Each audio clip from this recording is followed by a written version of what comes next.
Hey guys, in this video we're going to take a look at how you can insert or remove the SIM card on the Samsung Galaxy S24 Ultra. Now inside the box there is a SIM tool.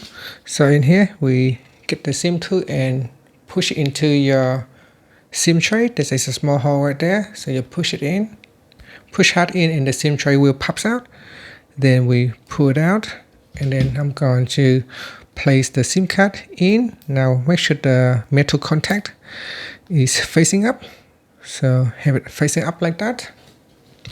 Next we're going to insert it into the slot right here. So push it in. And once you have inserted the SIM card, you can turn on your device.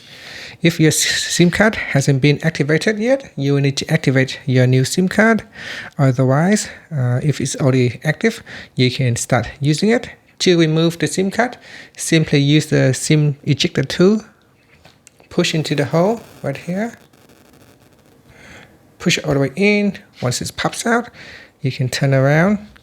And there is a small hole right here. You can just push it in. That will allow you to push out the SIM card.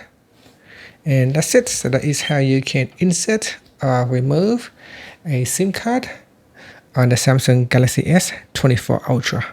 And that's it. Thank you for watching this video. Please like and subscribe to my channel for more videos.